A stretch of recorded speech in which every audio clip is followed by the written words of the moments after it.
Hello viewers, कैसे हैं आप लोग। आज से हम स्टार्ट कर रहे हैं काउंटर्स। तो सबसे पहले हम समझते हैं काउंटर क्या है। अगर हम इसकी डेफिनेशन की बात करें तो counter is a sequential circuit consisting a set of flip flop connected in a suitable manner to count the sequence of the input pulses presented to its in digital form। तो ये तो हो गई इसकी डेफिनेशन। इसका मतलब कि counter एक सीक्वेंशियल सर्किट है जो फ्लिप फ्लॉप से मिलकर बना होता है, जिससे हम इनपुट पल्सेस को काउंट करते हैं। अगर मैं काउंटर्स की बात करूं तो काउंटर्स को हम तीन तरीके से क्लासिफाइड कर सकते हैं। पहला है असिंक्रोनस काउंटर और सिंक्रोनस काउंटर। दूसरा तरीके का क्लासिफिकेशन हम बात करें तो single mode counter and multi mode counter, और तीसरा है मॉड्यूलस काउंटर। तो आज हम बात कर रहे हैं असिंक्रोनस काउंटर। सबसे पहले हम देखें असिंक्रोनस काउंटर और सिंक्रोनस काउंटर में क्या डिफरेंस होता है। जैसा कि आप यहां पर देख पा रहे हैं, ये डायग्राम जो है मैंने असिंक्रोनस काउंटर का डायग्राम बना रखा है। यहां पर अगर हम एक क्लॉक पल्स लेते हैं और उसका आउटपुट जो है वह हम सेकेंड फ्लिप फ्लॉप में एज अ दूसरा क्लॉक पल्स इनपुट प्रोवाइड करते हैं, और उसका जो आउटपुट होगा फ्लिप फ्लॉप का वो हम थर्ड क्लॉक पल्स में यूज करेंगे। तो इस टाइप से हम इंडिविजुअली क्लॉक पल्स प्रोवाइड कर रहे हैं। तो इस टाइप के काउंटर्स को हम असिंक्रोनस काउंटर कहते हैं। वेयर एज अगर हम सिंक्रोनस काउंटर की बात करें तो सिंक्रोनस काउंटर में साइमल्टेनियसली सारे क्लॉक फ्लिप फ्लॉप को एक ही क्लॉक पल्स से ऑपरेट किया जाता है। तो अब हम बात करते हैं असिंक्रोनस काउंटर की, जिसको हम रिपेल काउंटर या सीरियल काउंटर भी कहते हैं। अब हम इसके डिजाइन प्रोसीजर के बारे में बात करें तो सबसे पहले हमें ध्यान रखना होगा कि हमें काउंटर्स में नंबर ऑफ काउंटिंग्स कितनी करनी होगी। ये डिपेंड करता है हमारे एक फॉर्मूले से। सपोज हमारा n कैपिटल N जो कि नंबर ऑफ स्टेट्स है, that is equals to 2 to the power small n। यहां पर स्मॉल n जो है वो नंबर ऑफ बिट्स है। दैट मीन्स अगर हम 2 बिट लेते हैं तो हमारा टोटल नंबर ऑफ स्टेट 4 आती है। दैट मीन्स हम इसमें टोटल 4 स्टेट्स को काउंट कर सकते हैं, क्योंकि हमारी नंबर ऑफ बिट 2 है, इसलिए हमारे कॉम्बिनेशन 4 बनेंगे, 0 0 0 1 1 0 एंड 1 1। तो हम देख पा रहे हैं 0 से लेकर 3 तक हम इसमें काउंट कर सकते हैं। यदि हम n की वैल्यू 3 लेते हैं तो हम 0 से 7 तक काउंट कर पाएंगे। ऐसे ही अगर n की वैल्यू 4 लेते हैं तो हम 0 से 15 तक काउंट कर पाएंगे।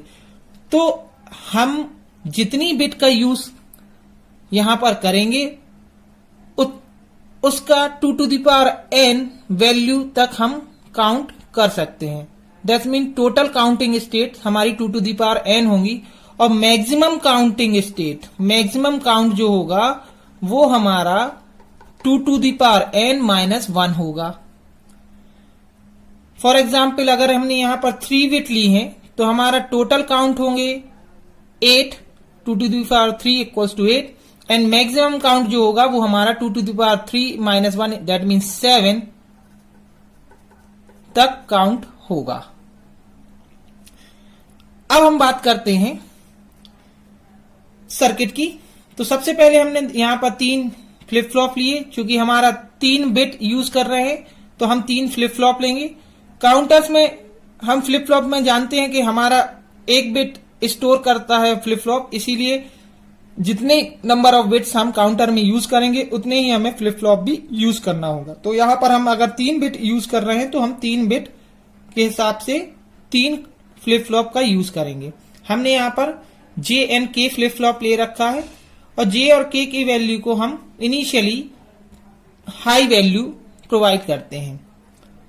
ये प्लस BCC सप्लाई दी है, जिससे हमें यहां पर हाई वैल्यू 1 मिल रही है। 1 से को हम J और K के वैल्यू में तीनों फ्लिप फ्लॉप में प्रोवाइड करेंगे। यहां पर हम देख पा रहे हैं कि हमने इनिशियली एक क्लॉक पल्स दी जो फ्लिप फ्लॉप ए में प्रोवाइड हुई। फ्लिप फ्लॉप बी की जो क्लॉक पल्स है वो क्यू ए के आउटपुट से मिलेगी। फ्लिप फ्लॉप सी की जो क्लॉक पल्स है वो क्यू बी के आउटपुट से मिलेगी। अब हम बात करते हैं इसके स्टेट्स की। तो यहां मैंने एक ट्रुथ टेबल बना रखी है जो कि 3 बिट बाइनरी रिपल काउंटर की ट्रुथ टेबल है। हम जानते हैं कि एसिंक्रोनस काउंटर को रिपल काउंटर भी कहते हैं। तो यहां पर हम देख पा रहे हैं कि हमने 3 बिट यूज की है, तो टोटल नंबर ऑफ स्टेट हमारी 8 होंगी जो कि 0 से लेकर 7 तक जाएगी। तो जब पहली क्लॉक पल्स होगी उस समय पे हमारा इनिशियल स्टेट 000 काउंट करेगा। नेक्स्ट क्लॉक पल्स पे हमारा 001, फिर उसके बाद नेक्स्ट क्लॉक पल्स पे 010, इस तरीके से ये 7 तक हमारा काउंट करेगा। अगेन जब नेक्स्ट क्लॉक पल्स होगी तो वह इनिशियली 0 से फिर काउंट करना स्टार्ट कर देगा। तो एक कंप्लीट साइकिल में ये total number of 8 counter complete करेगा। अब हम बात करते हैं इसके वर्किंग की। अगर हम इसके टाइमिंग डायग्राम को देखें तो यहां पर मैंने इनिशियली एक क्लॉक पल्स ले रखी है। यहां पर मैं एक नेगेटिव एज का क्लॉक का यूज कर रहा हूं फ्लिप फ्लॉप को ट्रिगर करने के लिए। उसके जो डायग्राम में आप ये बबल देख पा रहे होंगे, ये बबल जो है वो नेगेटिव एज को शो करता है। तो इनिशियली हम देखें तो क्यू ए हमारी एलएसबी बिट है, क्यू बी मिडिल बिट है और क्यू सी हमारी एमएसबी बिट है। तो हम इनिशियली देखें यहां पर अगर मैं बात करूं क्लॉक पल्स इनिशियली देखें तो मैंने स्टेट 0 में देखा कि क्यू सी, क्यू बी और क्यू ए इनिशियली 0 है, तो हमने क्यू ए, क्यू बी और क्यू सी को 0 ले लिया। जैसे ही हमारी फर्स्ट नेगेटिव क्लॉक पल्स आती है, मतलब पहले क्लॉक पल्स मिलती है, तो उस समय पे हमारा फर्स्ट क्लॉक पल्स के दौरान फ्लिप फ्लॉप ए जो है इनिशियली 0 है, वो आउटपुट 1 प्रोवाइड करेगा। आउटपुट 1 प्रोवाइड करेगा क्योंकि हमने जे और के की वैल्यू 1 ले रखी है, इसीलिए यह एक टॉगल मोड में वर्क करेगा फ्लिप फ्लॉप।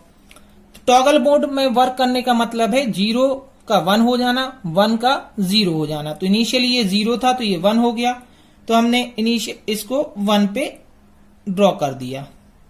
नेक्स्ट जब क्लॉक पल्स उस समय पे अगर हम देखें क्यू बी और क्यू सी को तो वो ट्रिगर नहीं करेंगी क्योंकि उस समय पे हमें यहां पर नेगेटिव एज प्रोवाइड नहीं होगी फ्लिप फ्लॉप बी के लिए एंड फ्लिप फ्लॉप सी के लिए, क्योंकि हमारा फ्लिप फ्लॉप तभी ट्रिगर करेगा जब हमें नेगेटिव एज प्रोवाइड होगी। तो हमने देखा कि फर्स्ट क्लॉक पल्स में हमें जैसे ही नेगेटिव एज मिली उस समय पे हमने इस नेगेटिव एज पर हमारा क्यू ए जो है वो ट्रिगर करके 1 हो गया और ये तब तक 1 रहेगा जब तक कि अगेन नेगेटिव एज प्रोवाइड ना हो जाए। उसी प्रकार देखें क्यू बी चूंकि क्यू ए के आउटपुट पर डिपेंड करता है, तो क्यू ए का आउटपुट अभी 1 है। जब तक कि ये 0 नहीं होता यानी नेगेटिव एज नहीं मिलती, हमारा क्यू बी भी ट्रिगर नहीं होगा। इसीलिए क्यू ए पर हमें 1 मिल रहा है, क्यू बी 0 रहेगा, क्यू सी 0 रहेगा। तो हमारी फर्स्ट स्टेज पर हम देख पा रहे हैं कि हमारा जो आउटपुट है वो 001 था, तो इसके लिए बाइनरी काउंट ये 1 स्टेट काउंट करेगा। नेक्स्ट क्लॉक पल्स पे हम देख पा रहे हैं कि हमारी जो सेकेंड नेगेटिव क्लॉक पल्स आई उस समय पे अगेन ये 1 से 0 होगा। उस समय पे ये नेगेटिव एज प्रोवाइड कर रहा है, इसीलिए अब क्यू बी भी जो आउटपुट है एज अ क्लॉक ट्रिगर करेगा। सो यहां पर ये 1 पर ट्रिगर हो जाएगा। तो इसके अकॉर्डिंग अब क्यू बी का आउटपुट हमारा यहां पर 1 मिलने लगेगा। आगे थर्ड क्लॉक पल्स के लिए हम देखें तो अगेन हमारा 0 जो है क्यू ए है वो 1 पर पहुंच जाएगा और Q B as it is रहेगा, क्योंकि ये तभी ट्रिगर होगा जब तक कि इसको नेगेटिव एज प्रोवाइड नहीं होती। तो हम अगर तीसरे स्टेट की बात करें तो स्टेट 3 पर हम अगेन 011 पर पहुंच गए, तो ये स्टेट 3 को काउंट कर लेगा, थर्ड क्लॉक पल्स को काउंट करेगा। नेक्स्ट अगेन अगर हम फोर्थ क्लॉक पल्स की बात करें तो फोर्थ क्लॉक पल्स में जैसे ही ये नेगेटिव होगा अगेन ये 1 से 0 होगा, और ये भी अब चूंकि यहां पर 1 आ चुका था तो यहां पर ये 0 हो जाएगा। इसकी वजह से ये फ्लिप फ्लॉप सी पर जो है एज अ क्लॉक ट्रिगर होगा नेगेटिव एज। सो क्यूसी भी हमारा टॉगल मोड में 0 से 1 पर पहुंच जाएगा। तो नेक्स्ट फोर्थ स्टेज पर हमें जो काउंट मिलेगा वो 1 0 0 मिलेगा। इसी प्रकार नेक्स्ट स्टेज 5 की बात करें, फिफ्थ क्लॉक पल्स पर अगेन हमारा क्यूए अगेन नेगेटिव एज पर ट्रिगर होगा तो 0 से 1 पहुंच जाएगा। ये 0 ही रहेगा क्योंकि यहां पर अभी पॉजिटिव एज मिली है, जब तक कि इसको नेगेटिव एज नहीं मिलेगी ये ट्रिगर नहीं करेगा। इसी प्रकार इसको जब तक नेगेटिव एज नहीं मिलती ये ट्रिगर नहीं करेगा। सिक्स्थ स्टेट की बात करें अगेन ये ट्रिगर हो गया, नेगेटिव एज मिली तो यहां पर ये 1 से 0 हो गया। इस नेगेटिव एज ट्रिगर के कारण हमारा क्यूबी भी ट्रिगर्ड होगा। क्यूबी का जो ट्रिगरिंग है वो क्यूए पे डिपेंड कर रहा है नेगेटिव एज पर, तो क्यूए की नेगेटिव एज मिलने पर यह ट्रिगर होकर 0 से अगेन 1 पे आ गया। फिर हम बात करें उस स्टेज में क्यूसी रिमेन सेम रहेगा क्योंकि अभी भी क्यूसी के लिए जो क्लॉक पल्स है वो क्यूबी पे डिपेंड कर रही है। क्यूबी जो है अभी भी हमारा नेगेटिव एज पर ट्रिगर नहीं हो रहा है, इसीलिए ये 1 पर ही बना रहेगा। सेवेंथ स्टेट की बात करें, सेवेंथ स्टेट पे सेवेंथ क्लॉक पल्स पे ये काउंट 0 से 1 हो जाएगा। यहां पर अभी ये नेगेटिव एज है नहीं मिली है इसीलिए 1 ही रहेगा, तो यहां पर भी 1 मिलेगा, और यहां पर भी नेगेटिव एज क्यूबी से नहीं मिल पा रही है इसलिए ये भी 1 रहेगा। तो अगेन हमें लास्ट 7 पर ये काउंटेबिलिटी मिल जाएगी। तो हमने यहां पर देखा कि हमारा 7 पर 1 1 1 मिल गया। अब इसके बाद जैसे ही नेक्स्ट पल्स हम अप्लाई करेंगे क्लॉक 8, तो हमारा जो नेगेटिव एज है इसकी वजह से हमारा ये 1 जो वैल्यू है वो 0 पर आ जाएगी। अगेन हमारा क्यूबी जो है क्यूए के आउटपुट पर डिपेंड करता है, नेगेटिव एज दे रहा है, नेगेटिव एज ट्रिगरिंग की वजह से ये अगेन ट्रिगर्ड होकर 0 पर आ जाएगा। और यहां पर भी नेगेटिव एज मिल रही है क्यूबी में, इसीलिए क्यूसी भी ट्रिगर करेगा।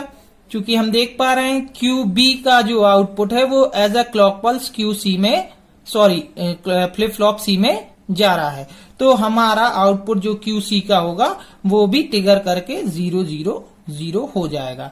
इस तरीके से कंप्लीट साइकिल में हमारे टोटल 8 काउंट होंगे जो कि 0 से लेकर 7 तक होंगे।